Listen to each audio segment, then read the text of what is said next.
Let's go back a long time ago, and we have man number 1 with wife number 1, and man number 2 with wife number 2. Now, man number 1 decides that he's going to cheat on his wife, and man number 2 decides that he's not going to cheat. So let's say they both have 2 kids each with their wives, but man number 1 also cheated with 3 other women and has a kid with each. That gives the cheater a total of 5 kids with his genes, and the non-cheater a total of only 2. Now, let's say a few lions get hungry and attack and eat 2 kids of each of the men. The genes of man number 2, the honest non-cheater, will not survive, while the genes of man number 1, the dishonest cheater, will go on. This is the main idea of the selfish gene. If there's a gene that's not selfish, it will disappear over time. The cheat on your wife genes will go on, and the don't cheat on your wife genes will go extinct. Let's look at another example. What if you're walking home to your family and you come across an empty hut? The people who own the hut are out gathering food, but they've left the hut all by itself, and you see that there's food in there. And you know you're not going to get caught if you go in and steal all the food. Are you going to be selfish and steal, or are you going to be a good guy? Well, let's look at it in terms of man number 1 and man number 2 again. Man number 2 decides to be honest again and goes home with what he has.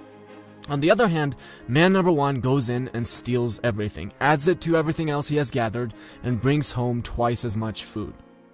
Now famine strikes. Both families of man number 1 and man number 2 are struggling to feed themselves, but man number 1 has twice as much food because he was selfish. Man number 2's family ends up starving to death, and man number 1 struggles to feed his family, but they eventually survive and reproduce. Again, we end up with the selfish genes surviving while the honest genes disappear. Now you might be asking, well, what about all the nice things we do for each other? What about all those altruistic genes? So let me give you an example of that. I have 2 brothers. If someone were to take a gun and tell my mom that she had to choose between the 3 of us dying or her own death, I have almost full certainty that she would pick her own death. So, how does that work then? Where's the selfish gene there?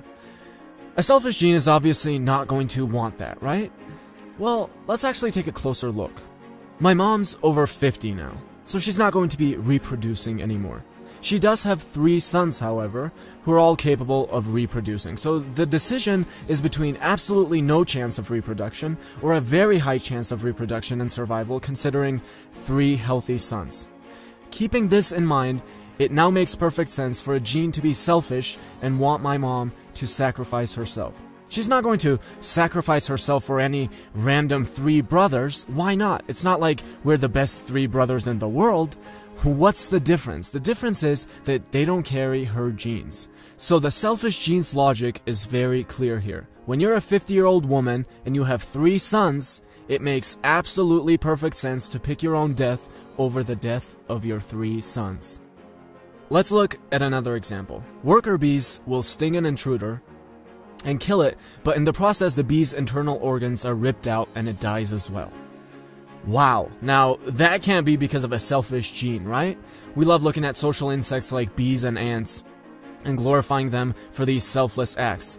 But let's take a closer look at this kamikaze behavior. What you have to keep in mind is that the bee is sterile. There are 2 ways to help your genes survive. 1, to produce offspring. 2, to take care of and protect the organisms with the same genes as you.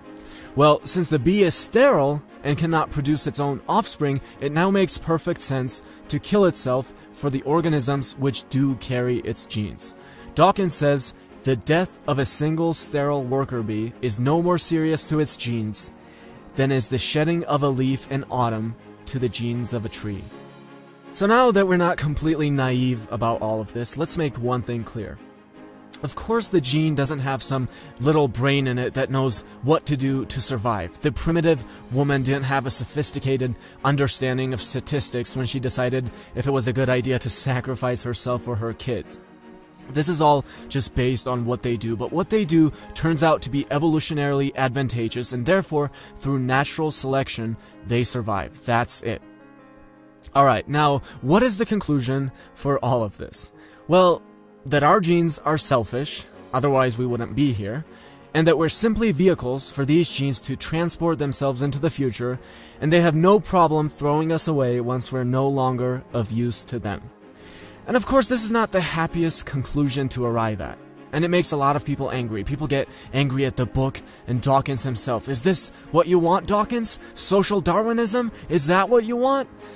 I mean, some people are probably angry even at this video, but neither Dawkins nor I want to live in a society that's governed by social Darwinism. We're just simply presenting factual information. Doesn't matter if you like the fact that a husband who will cheat as many times as he can will have a better chance of spreading his genes.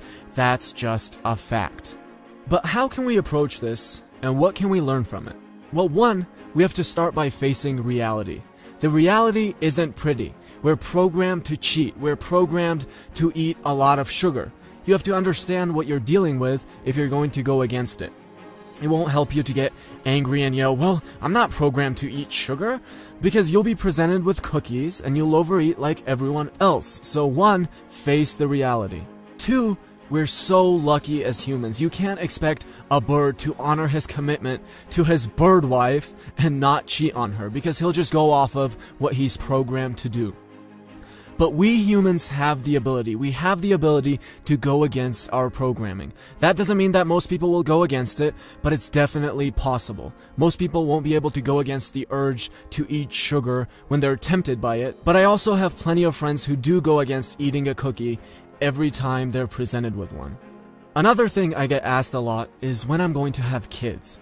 And my answer is, I'm not sure if I want kids or not. I don't know if I want to play the game that I'm programmed to play, which is to have kids so my genes can keep going, or just create my own game and play that. And to this, most people's reaction is just pure shock. How could you possibly not want kids? What is wrong with you?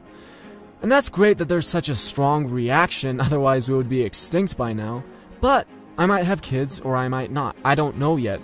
I don't want it to be determined just by what I'm programmed to do, which is why most of us are brought into this world.